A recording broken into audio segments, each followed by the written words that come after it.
पूज्य संत श्री कोमल साहिब जी,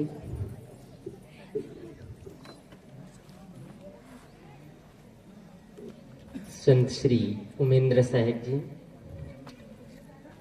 अर्चनी वंदी संत समाज, धर्म प्रेमी सज्जनों, श्रद्धा मूर्ति माताओं, प्यारे बच्चों,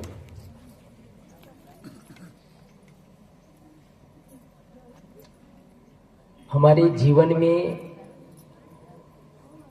मैंने सुबह के सत्र में बताया था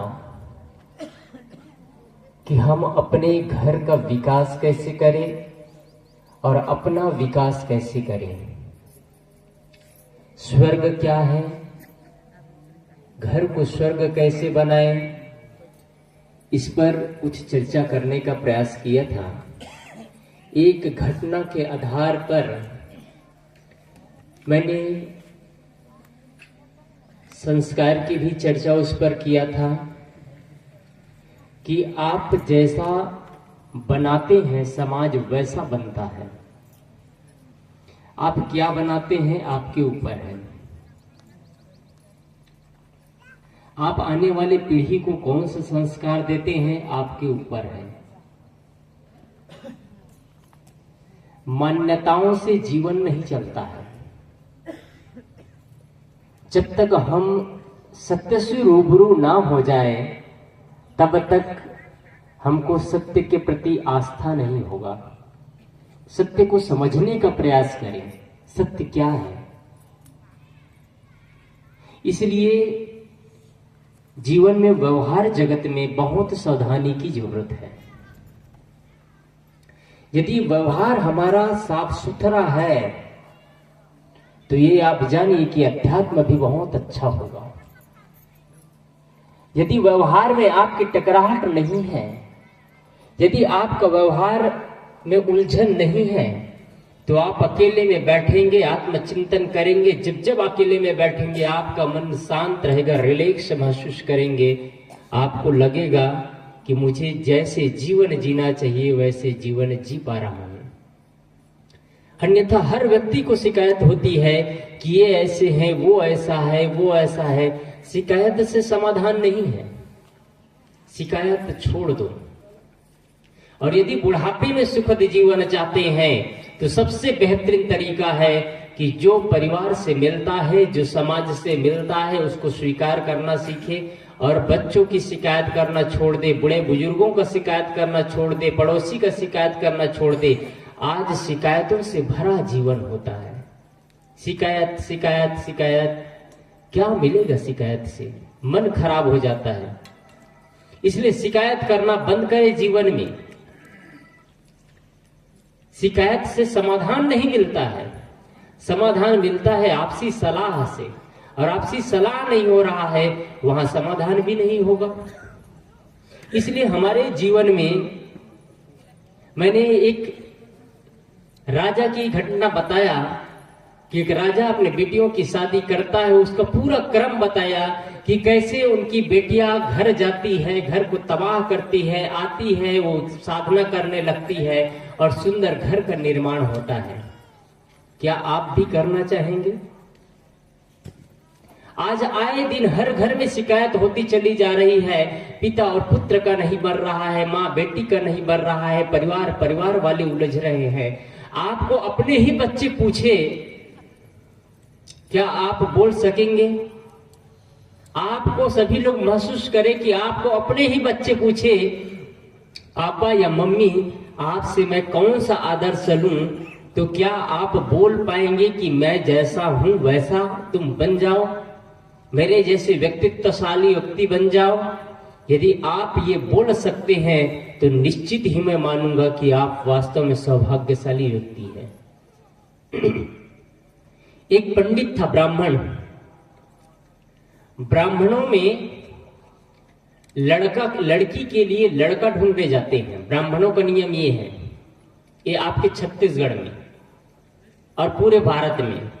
अन्य जातियों में आपके छत्तीसगढ़ में लड़का वाले लड़की देखने जाते हैं, लेकिन यूपी, बिहार, झारखंड, उत्तर प्रदेश, मध्य प्रदेश, इन जगहों में, महाराष्ट्र, इन जगहों में हर जगह लड़की वाले ही लड़का देखने जाते हैं। आपके यहाँ लड़का वाला लड़की देखने जाते हैं। ये परंपरा अच्छी है। उनके यहाँ लड़की वाले लड़का देखने जाते हैं। इसका परिणाम ये होता है कि दहेज प्रथा। एक लड़की की शादी करना है तो कम से कम 30 लाख रुपया चाहिए, अन्यथा संभव नहीं है। और कोई लड़का नौकरी वाला मिल गया, सरकारी नौकरी करता हो, तो मानो 50 लाख रुपया तो चाहिए, तब कहीं उनके लिए लड़की मिलेगा, लड़का मिलेगा। अगर लड़का नौकरी वाला है और कोई अपने लड़की को उसके लिए देना चाहता है, दामाद बनाना चाहता है, तो लड़का वाला के यहाँ जाएगा और पूरा डिटेल लेगा। लड़का वाला अपना डिमांड रखेगा, ये गाड़ी चाहिए, इतने लाख रुपए चाहिए, तब शादी होता है। एक ब्राह्मण, दहेज प्रथा आपके छत्तीसगढ़ में नहीं के बराबर है, सौभाग्यशाली है। एक ब्राह्मण अपने लड़की की शादी करने की तैयारी करता है। उनके मन में होता है, अब मेरी बिटिया 25 साल की हो गई है, अब शादी कर दूं। शादी करने की तैयारी कर रहा है मन ही मन। एक दिन बैठ करके अपनी बिटिया से पूछता है, बेटी तुम ये बता दो, तुम्हारी उम्र करीब करीब 25 साल होने वाला है। अब मैं सोचता हूं तुम्हारा विवाह कर दो, तुम्हारा घर बसा दूं। तुम ये बता दो तुमको कैसा वर चाहिए। डॉक्टर हो, इंजीनियर हो, मास्टर हो, वकील हो, ऑफिसर हो, आईपीएस अफसर हो, आईएएस अफसर हो, कैसा दामाद चाहिए तुमको, कैसा पति चाहिए, तुम जैसा कहो वैसा मैं ढूंढ करके ला दूंगा, तुम बोलो बस। बेटी कुछ देर के लिए थम जाती है और कुछ देर बाद बोलती है, पापा मुझे आईपीएस आईएएस अफसर नहीं चाहिए, मुझे नौकरी वाले हो या ना हो, इन सारे चीजों से मुझे कोई मतलब नहीं है। पापा बस जैसा आपका स्वभाव है, आप जैसे हैं वैसे ही दामाद अपने लिए ढूंढ लेना, बस मैं खुश नसीब जीवन जीऊंगी। कितने लोग अपनी बेटी को पूछ सकते हैं? कितना पिता है जो अपने बेटी को पूछ सकते हैं कि तुमको कैसा पति चाहिए, कैसा मेरे लिए दामाद चाहिए? कितनी बेटियां हैं जो अपने पापा की तरह बोल सकते हैं? वो पिता अपने कक्ष से निकलता है और अपने सीने पर हाथ रख के कहता है, आज मैं सच में एक बाप होने का धर्म निभा लिया मैंने। आज मैं सच में मैं एक पिता होने का धर्म निभाया। अपने सीने पर हाथ रख करके महसूस करता है, सच में आज मैं सच्चे बाप बन चुका हूं। अभी तक मुझे पता नहीं था कि मैं बाप बना हूं, लेकिन आज मैं एक बेटी का पिता हूं, ये योग्य बन चुका हूं। कोई जन्म देने से कोई पिता नहीं हो जाता, और कोई जन्म देने मात्र से कोई मां नहीं हो जाती। जब तक मातृत्व भाव पैदा ना हो उनके अंदर, जब तक पितृत्व भाव पैदा ना हो उनके अंदर, कोई मां और पिता नहीं बन जाता है। किसी के घर बच्चे पैदा हो जाने से, कोई नाती और पोते आ जाने से कोई दादा और दादी नहीं बन जाते हैं। जब तक उनके अंदर बुजुर्गानी बुद्धि ना आई, जब तक उनके अंदर गंभीरता ना आई, जब तक उनके अंदर बुजुर्गों की तरह सोचने के तरीके और लम्हे नहीं पैदा हुए, तब तक मानो वो बच्चा ही है। दादा बनने का डिंग हाँकने से कोई दादा नहीं बन जाता है। दादी बनने का डिंग हाँकने से घर की कोई मुखिया नहीं बन जाती है।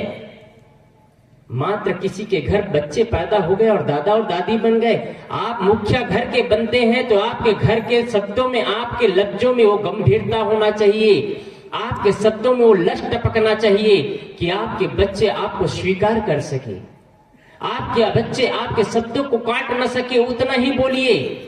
लेकिन 70 साल 80 साल हो जाता है, मैंने कहा बोलने की तमीज नहीं आ पाती है। बड़बड़ बोल करके अपना व्यक्तित्व इतना फीका कर लेते हैं कि आपके ही बच्चे आपकी बातों को नहीं सुनना चाहते हैं। आने वाली पीढ़ी कहां से सुनेगा? आने वाली पीढ़ी कहां से सुनेगा? वो पिता गर्व महसूस करता है कि मैंने अपने बेटी को पूछा तो उन्होंने कहा कि तुम्हारे जैसे ही चाहिए पापा, और कुछ नहीं चाहिए। क्या आप ये महसूस करते हैं? क्या आप ये बोल पाएंगे अपने बच्चों की कि तुम बहुत अच्छे आदमी बन पाओ या ना बन पाओ, तुम मेरे जैसे बस बन जाओ? क्या आपके पास इतना व्यक्तित्व है? आपके बच्चे चढ़ने स्पर्श कर रहे हैं और इधर से आप पान खा रहे हैं, गुटखा खा रहे हैं, गलगल गलगल थूक रहे हैं, लाल लाल मुंह, कौन सा आशीर्वाद देते हैं? कबीरपंथी का टाइटल भी लगा लेते हैं, राधा स्वामी का टाइटल लगा लेते हैं, गायत्री का टाइटल लगा लेते हैं। आज तक क्या खाना ये तमीज नहीं आया, होश की अवस्था में नहीं है और धार्मिक व्यक्ति बन गए। शर्म आना चाहिए हम सबको कि आज भी हम इंसान होते हुए भी इंसानियत नहीं आया है। आज भी हमारे पास वो गंभीरता नहीं आया। क्या खाना है, कैसे बोलना है, कैसे चलना है, कैसे व्यवहार करना है, कैसे परिवार को हैंडल करना है, ये चीज नहीं जान पाए। 2-4 पैसा ला करके घर में दे देते हैं, माताओं को, बहनों को, अपने पत्नी को दे देते हैं, उससे घर नहीं चलता है। घर चलता है आपके आपसी प्रेम से, घर चलता है आपके व्यक्तित्व का निर्माण से। यदि आपका व्यक्तित्व ही फीका है तो कितना भी पैसा ला करके दे दो, घर तो नरक का द्वार ही बना रहेगा ना, स्वर्ग तो नहीं बन सकता। इसलिए आप सभी से निवेदन है कि आप 2-4 पैसा कमाते हैं, उससे कहीं ज्यादा आपका व्यक्तित्व इतना गंभीर होना चाहिए, इतना विशाल व्यक्तित्व का होना चाहिए कि आपके बच्चे आपको स्वीकार कर सके। आज हमारे भारत देश में वृद्ध आश्रम खुलते चले जा रहे हैं। आज वृद्ध आश्रम बढ़ता चला जा रहा है, माँ बाप को दरकिनारे करते चले जा रहे हैं, पत्नी और बच्चे आपस में एक साथ रह रहे हैं, लेकिन माँ बाप के लिए जगह नहीं होता है। जगह की बात है तो याद आ गई मुझे, एक जगह एक बहुत सुंदर मकान बनाया एक व्यक्ति ने।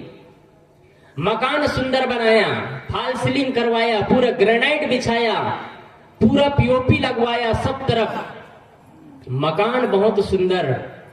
मकान के हेडिंग था, भवन का नाम रखा गया था मातृ छाया। एक प्रोग्राम किया, संतों को बुलाया गया, संत लोग आए और सभी से मिले। पहले दिन संत आते हैं तो देखते हैं उस घर में उनके 2 बच्चे हैं, उनकी पत्नी है, उनके घर वाले की पत्नी है, उनके 2 बच्चे और वो 4 लोग थे। पूछा तुम्हारे पिताजी कहाँ हैं? कहे पिताजी इस दुनिया से चले गए। तुम्हारी माँ कहाँ है? घर मालिक बोलता है मेरी माँ यहाँ नहीं है, दूसरे जगह रहती है। उस समय उसकी पत्नी वहां बगल में बैठी थी, वो दूसरे जगह रहते हैं बोल दिए तो उसकी पत्नी उसी समय संयोग से उनको किचन में जाना हुआ तो कहे क्या तुम अपने माँ को नहीं बुलाए हो इस घर के गृह प्रवेश में? घर वाले बोलते हैं, घर मालिक बोलता है उनके साथ में नहीं बनता है महाराज जी, इसलिए इस घर में माँ को नहीं बुलाया गया है। उनके साथ मतलब समझ गए ना, पत्नी के साथ माँ का नहीं बनता है। कार्यक्रम बहुत अच्छा से हुआ, अतिथि का स्वागत किया गया सभी का।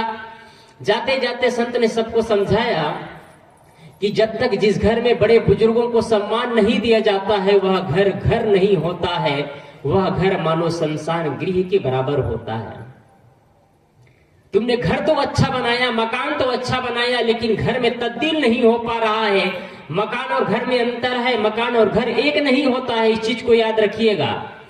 मकान छड़, सीमेंट, गिलाव, रेत, ईंट से बनता है, लेकिन घर बनता है आपसी प्रेम से।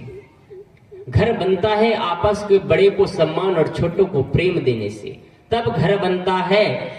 अतिथि आए, सभी का स्वागत सत्कार हुआ। संत जाते जाते कहते हैं तुमने बहुत अच्छा मकान तो बनाया, कार्यक्रम भी हुआ, लेकिन जो तुमने टाइटल लगा करके रखा है घर में गृह मकान के सामने ही मातृ छाया, इसको हटा देना और इसमें लिख देना पत्नी छाया, क्योंकि हम मकान में माँ की छाया नहीं है, पत्नी की छाया है। 10 मंजिला मकान बन जाता है, शर्म तो तब आता है जब माँ बाप के लिए उस घर में एक कमरा भी नहीं होता है। माँ बाप घर में भी रहते हैं तो उनको दोपहर का भोजन दे देंगे, प्रेम से सम्मान से बात नहीं कर पाएंगे, क्या वह घर स्वर्ग का द्वार होगा? क्या उस घर में अतिथि का सम्मान होगा?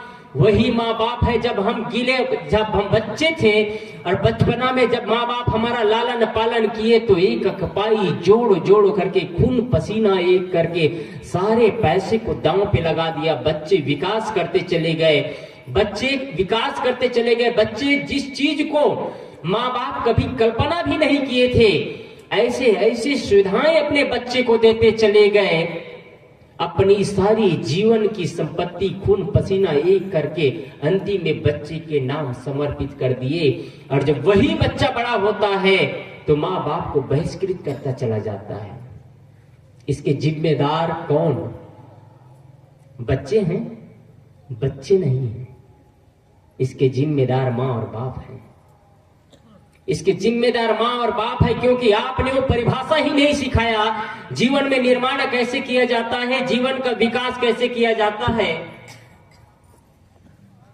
संस्कार कैसे दिया जाता है, आपने नहीं सिखाया। आपने जो सिखाया आपके बच्चे वो सीखे हैं। आपको महसूस कराऊं मैं, आपने बच्चे को पैसा कमाना सिखाया, आपके बच्चे पैसा कमाए। आपने बच्चे को बिल्डिंग बनाना सिखाया, आपके पास सिंगल मंजिल मकान था, आज आपके बच्चे 3 मंजिला मकान इकट्ठा कर दिए। आपने धन खर्च करना सिखाया, कि ये गाड़ी चलाना सिखाया, गाड़ी चलाए। आपने जमीन खरीदना सिखाया, आपके पहले 1 एकड़ जमीन था, 2 और 3 एकड़ बच्चे कमाने का हिम्मत रखते हैं। आपकी सैलरी 50,000 था, आपके बच्चे 1 लाख रुपए महीने कमाने का हिम्मत रखते हैं, क्योंकि आपने वो सिखाया है। क्या कभी बैठ करके घर में चर्चा ये भी हुई है कि जीवन का निर्माण कैसे किया जाता है? क्या कभी बैठ करके घर में आपसी चर्चा ये भी हुआ है कि बड़ों का सम्मान कैसे किया जाता है, अतिथि का सम्मान कैसे किया जाता है?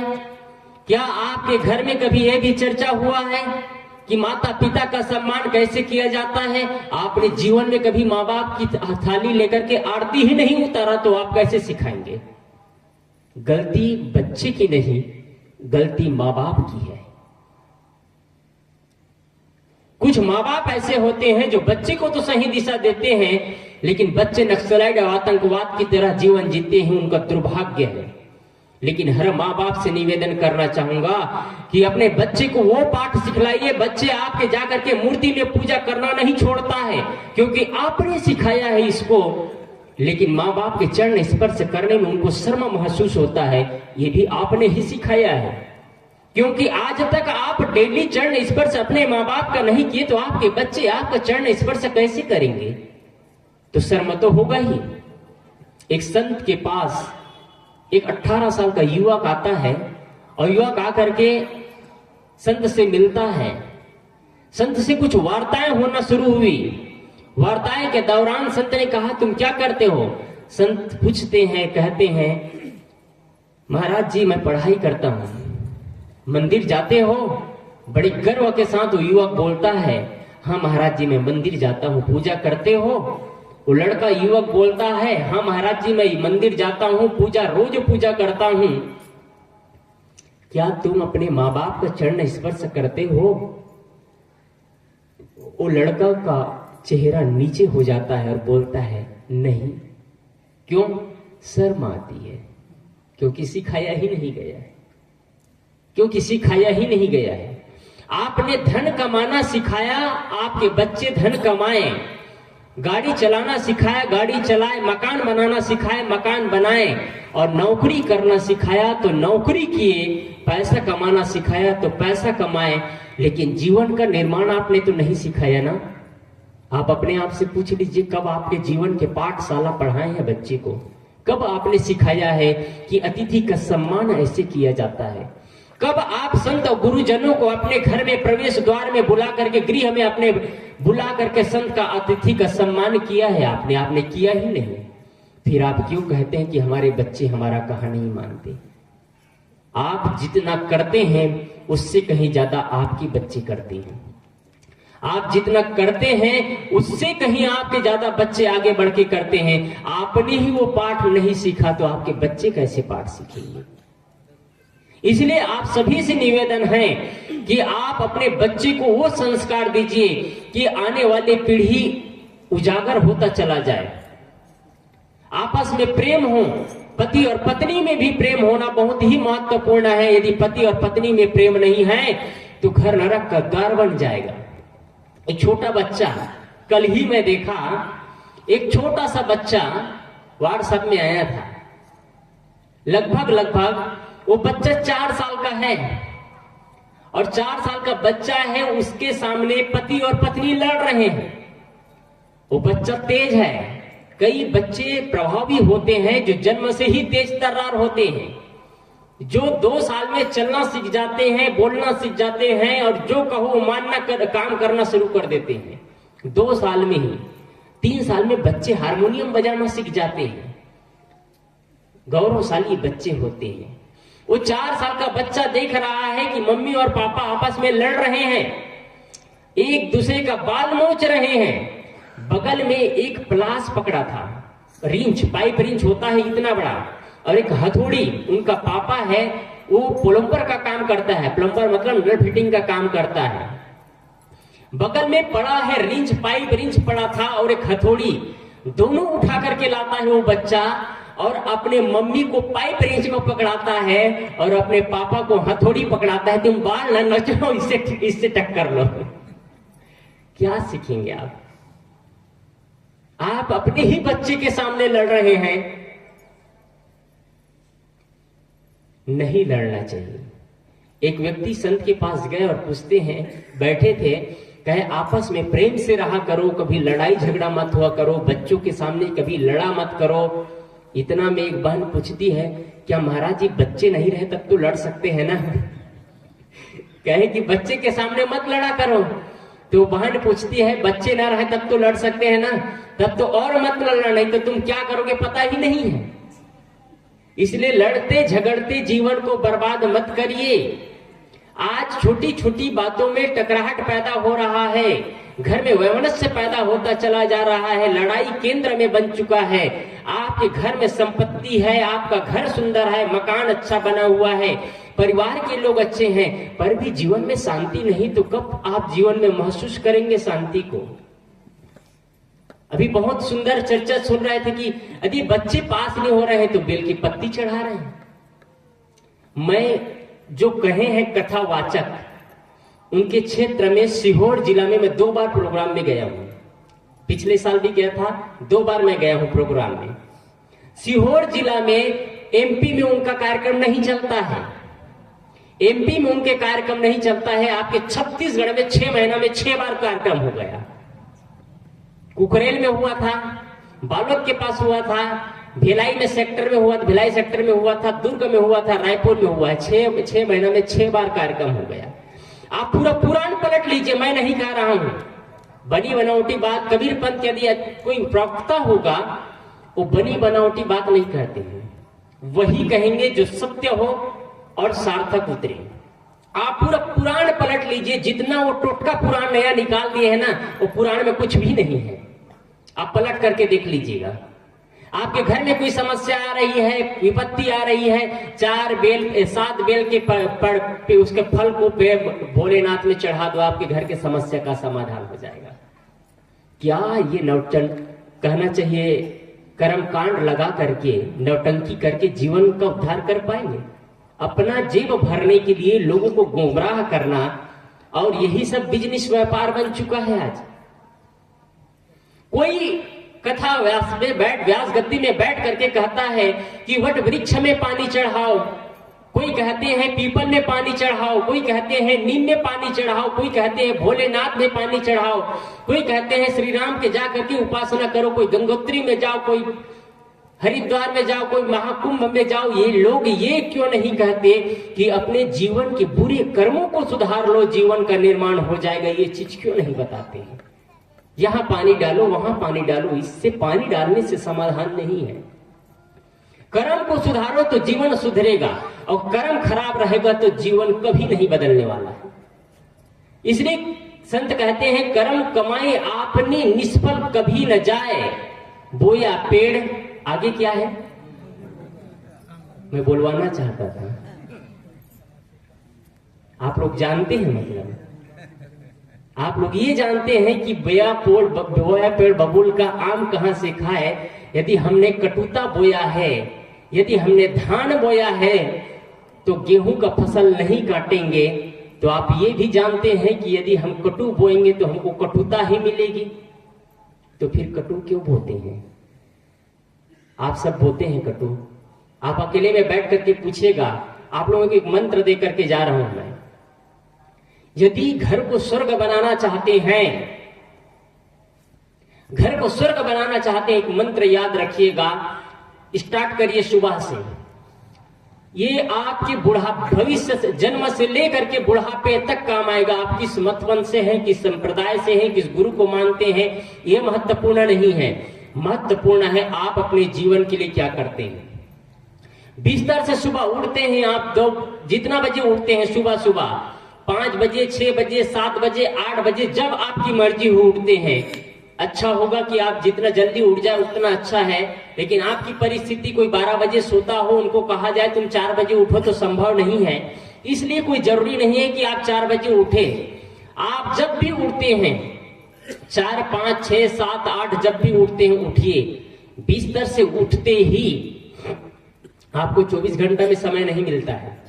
बिस्तर से उठते ही ओनली 5 मिनट अपने लाइफ के लिए, अपने जीवन के लिए 5 मिनट आप बैठ जाइए आसन में और एक संकल्प भाव से बिस्तर में बैठ जाइए। आज से मुझे जीवन का निर्माण करना है। आज से मैं कटु नहीं बोलूंगा, आज से मैं कटु नहीं बोलूंगा। आप संकल्प लेकर के जमीन में पैर रखिएगा। यदि मुझे कोई कटु कहेंगे तो मैं कटुता भरे शब्दों का उपयोग नहीं करूंगा, कटुता भरे शब्दों का उपयोग नहीं करूंगी। ये संकल्प लेकर के आप बिस्तर से उठिए। बिस्तर से उठते ही आप जमीन में पैर रखते ही सबको धन्यवाद दीजिए कि आज मैं स्वस्थ जीवन जी रहा हूं। प्रकृति को धन्यवाद दीजिए, पड़ोसी को धन्यवाद दीजिए, माँ बाप को धन्यवाद दीजिए, अपने बच्चे को, परिवार को धन्यवाद दीजिए। सबके लिए धन्यवाद के पात्र बन जाइए आप। किसी को आप शराब मत दीजिए, किसी को आप गलत शब्दों का उपयोग मत करिए। बिस्तर से उठते ही आत्मचिंतन करिए कि मुझे जीवन का निर्माण करना है, मुझे कटु नहीं बोलना, एक ही काम करना है। मैं इसलिए कह रहा हूं, आज हमारे भारत देश में 80% कोर्ट में जो लड़ाइयां चल रही है ना, बात की लड़ाई है, धन की लड़ाई नहीं है। देख लीजिए, सास और बहू में लड़ाइयां होती है, वो धन की लड़ाई नहीं है। देरान और जेठान में लड़ाई होती है, वो धन की लड़ाई कम, बात की लड़ाई ज्यादा होती है। उसने ऐसे कहा, उसने ऐसे कहा। आप साल होते ही कैलेंडर बदल देते हैं, लेकिन 30 साल और 40 साल हो जाता है। जो पिता ने या पुत्र ने या देरान ने, जेठान ने जो शब्द कहा है, वो आज भी दिल में आपके चुभता रहता है। साल बदलते कैलेंडर बदलते हैं, वैसे ही सप्ताह बदलते ही उन विचारों को छोड़ दीजिए, नए विचारों के साथ आप जीवन का निर्माण करिए। जैसे ही आप बिस्तर में उठ करके बैठते हैं, संकल्प भाव से बिस्तर में बैठिए और शुरू करिए जीवन का निर्माण की बातें शुरू करिए। आत्मचिंतन 5 मिनट दीजिए, ओनली 5 मिनट, और अच्छे विचार करके बिस्तर से उठिए, अपना काम शुरू करिए। रात्रि में बिस्तर में जाते समय बिस्तर में चले जाइए। बिस्तर में जाने के बाद में ओनली 5 मिनट फिर अपने लिए समय निकालिए। आपको 24 घंटा मिला है, 24 घंटा में आप 10 मिनट अपने निकालिए और बैठ करके सोचिए कि आज मैंने कहां कहां गलती किया है।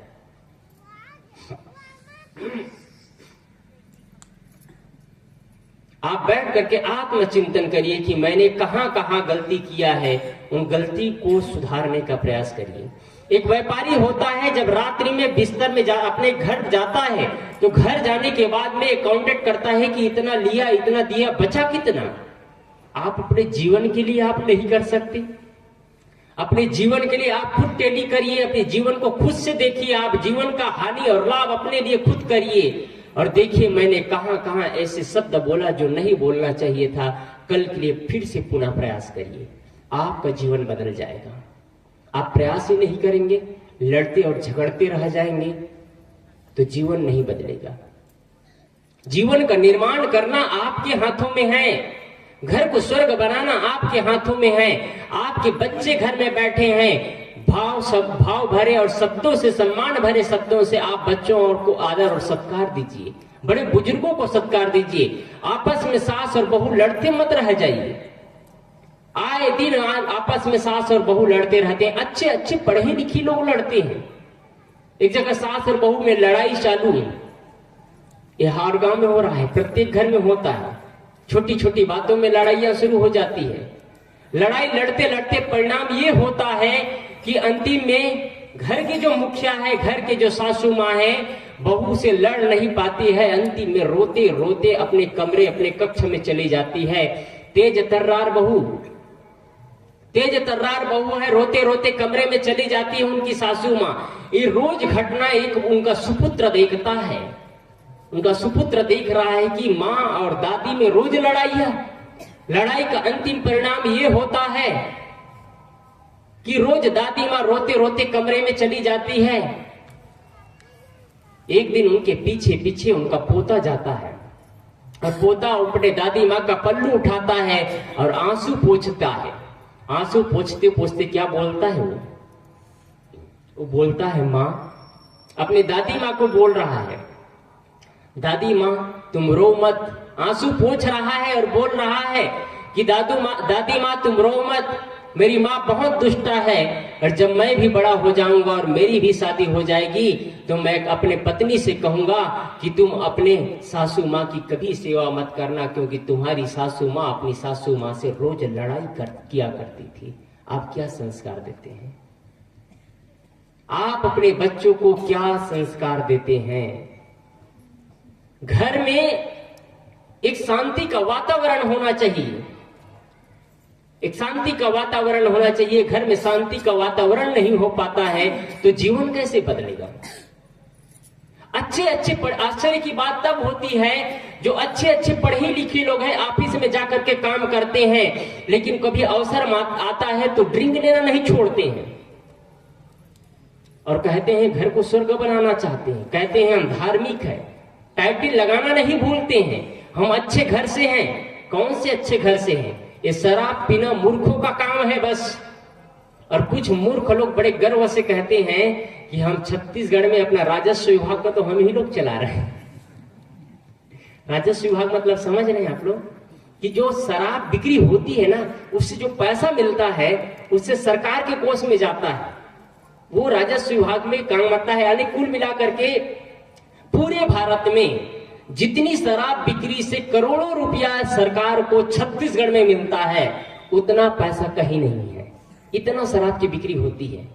और सरकार भी ऐसे हैं कि यदि शराब भट्टी का ठेका होता है, कोई लेने वाले नहीं होते हैं, तो पुलिस को नौकरी में लगा करके शराब बिकवाते हैं, क्योंकि उनको तो पैसा चाहिए। तुम मरो या जियो उससे कोई मतलब नहीं है, उनको पैसा चाहिए। तुम शराब पी करके मरो चाहे जैसे भी मरो, उससे कोई वास्ता नहीं है। सरकार को पैसा चाहिए, इसलिए शराब बिक्री करते हैं।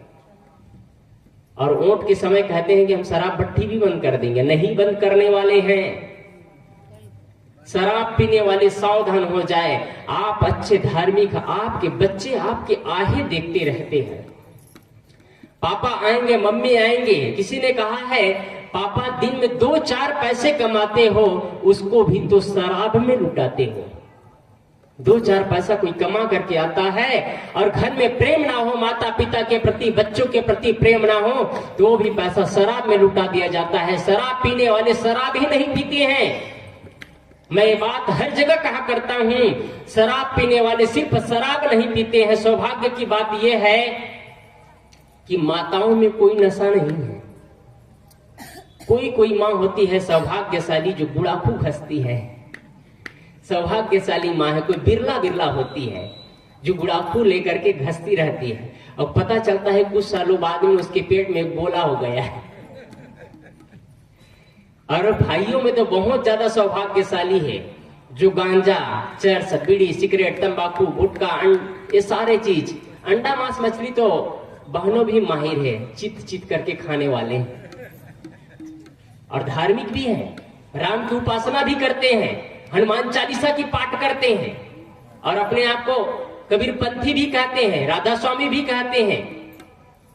ये टाइटल लगाने से कोई कबीरपंथी और राधा स्वामी और गायत्री वाले नहीं हो जाते हैं। ओम नमः शिवाय जाप पाठ करते हैं। जब मछली बिकता है तालाबों के बगल में तो लाइन लग जाते हैं। उसमें फिर जाति नहीं देखा जाता है, कौन साहू है कि कौन गोड़ है, कौन ठाकुर है, सब एक ही मुर्दा के खाने वाले हो जाते हैं। क्षमा चाहता हूं, मुर्दा तो खाते हैं, मुर्दा तो है मांस, उसी को हजम कर जाते हैं। ये भी पता नहीं है कि मनुष्य का भोजन क्या चीज है। खाद्य अखाद्य सब खाए जाते हैं। जानवर को जो खाना है वही खाएगा। कल अवसर रहेगा तो इंद्रिय संयम पर भगवान कृष्ण अर्जुन से कह रहे हैं, उस पर चर्चा करूंगा मैं। इंद्रियाणि परमार्थी विषया ही वर्तन्ते, भगवान कृष्ण पार्थ को कह रहे हैं, हे पार्थ, जो लोग यत्न करते हैं, प्रयत्न करते हैं, साधना करते हैं, उन लोगों को भी यदि सावधानी न रखा जाए तो ये इंद्रियां कहीं के कहीं ले जाकर के बलात् घसीट देती है। मैं अपने विषय पर आऊं कि जो शराब पीते हो, शराब ही नहीं पीते हैं, बल्कि अपने घर की जो बड़ी बड़ी सोच होती है, बच्चों की जो उड़ान भरने की क्षमता होती है, माँ बाप के जो चेहरे की प्रसन्नता होती है, पत्नी घर में आहें देखते रहते हैं, हमारे पति महोदय आ रहे होंगे, उन सारे सपनों को चूर करके मिट्टी पलीद कर देती है। एक बच्चा है जो आईपीएस अफसर बनना चाहता है, बहुत लगन से पढ़ाई करता है, लेकिन कभी कभी उनके पिता शराब पी करके आता है, उनका पूरा मस्तिष्क तबाह करके रख देता है। वो सोचता है क्या हो गया, मैं क्या करूं अभी। एक दिन, 2 दिन, 4 दिन देखता है लगातार पी करके पीता आ रहा है, पी करके रोज आ रहा है। वो सोचता है मैं इन पियक्कड़ों के बीच में अपना कैसे विकास करूंगा। जो उनकी उड़ान भरने की क्षमता थी, वो सोचता था कि मैं आईपीएस अफसर बन जाऊं, उनकी उड़ान भरने की क्षमता मिट्टी पलीद हो जाता है, वो विकास नहीं कर पाता है।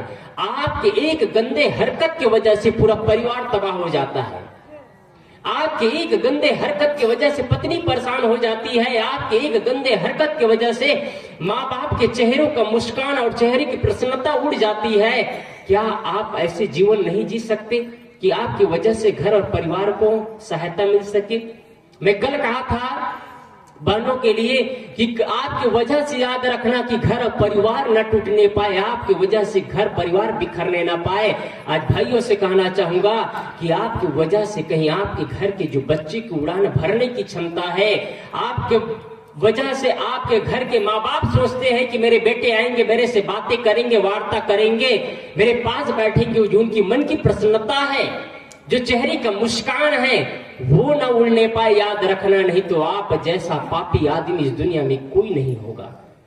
शराब पीना सहज नहीं है, शराब नहीं इस पूरा जिंदगी को पी जाते हैं। आप शराब पीते हैं, अपने तन मन और धन और मस्तिष्क को खराब करते हैं, और अपना तो खराब करते हैं, पूरे परिवार को भी ले बैठते हैं। शराबी ये नहीं देखता कि कौन सा धन है, घर बेच देता है, मकान बेच देता है, खेत खलिहान बेच देता है, गहने जेवर बेच देता है। धन शराबी आदमी को कुछ नहीं दिखाई देता, वो सिर्फ अंधा बन जाता है।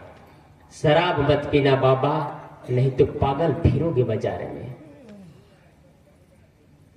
अच्छे अच्छे सत्संग करने वाले को देखा गया है, साथियों के संग में जाते हैं तो शराब का लत नहीं छूट पाता है।